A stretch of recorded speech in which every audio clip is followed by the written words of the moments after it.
freshman dorm. I'm studying, and I hear a big ruckus outside, so I go out into the hall, and they're, of course, doing animal impersonations. Now, I choose a giraffe, and it's better than studying, so I imagine myself an ambulatory neck. Doing the giraffe, you have to... And they twist the whole neck. Did you ever notice that when they look at something? And I decided to run down the hallway.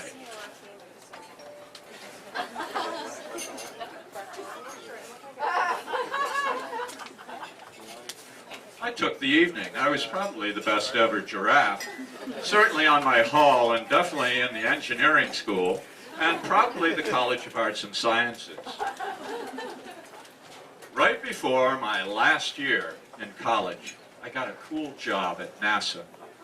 We were studying with a team a jet that had rotating nozzles. It could land vertically like a helicopter.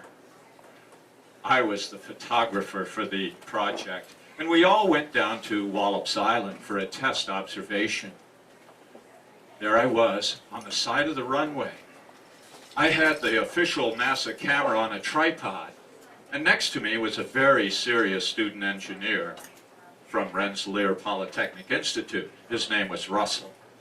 He was so serious, he brought along his 8mm camera to film the landing for his private stock.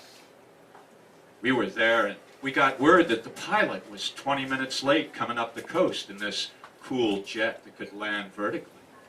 We had time on our hands. So I said to Russell, Russell, how about we slap your camera up on the NASA tripod, you aim at that sand dune over there, we're just at eye level. I'll do the giraffe running down the sand dune, and I'll jump off the far side. It'll look like I fell off the edge of the earth. He says, excuse me. So we got his camera, we threw the NASA camera on the sand, and we bolted his 8mm there on the tripod. I started at the left end, guess my left, and went down the ridge of the sand dune and fell off the other side. And Russell looked up from his camera, from his shaky pan along the top of the sand dune, and he said, William, that was remarkable. So I did a still frame shot, came up from the bottom like this.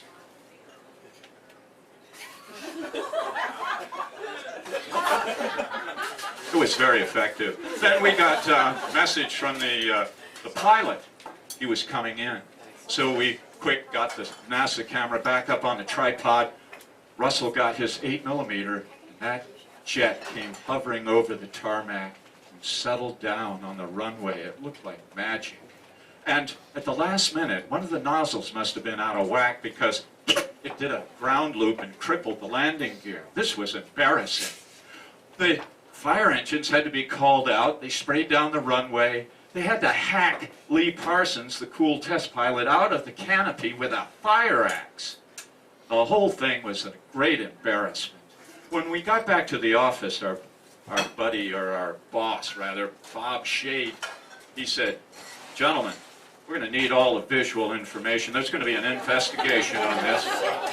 Russell, I understand you took some 8mm footage, and he took the film. I said, Bob, no, there's no need for that. We had the same perspective. Russell was right beside me. You know, we practically had the same tripod holes. Nevertheless, they took the film. There, Russell and I were in the projection room when the review board came in. The film went up on the screen. 5, 4, 3, 2, the crosshairs, 1, 2 frames of black, and then the sand dunes. Up came the giraffe. It was running along the top of the sand dune. It went back the other way. 2 frames of black. The plane comes in and crashes.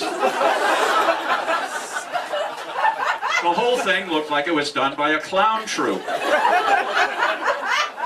At the end of the summer, my boss called me and he said, William, you're going for your last year at the university.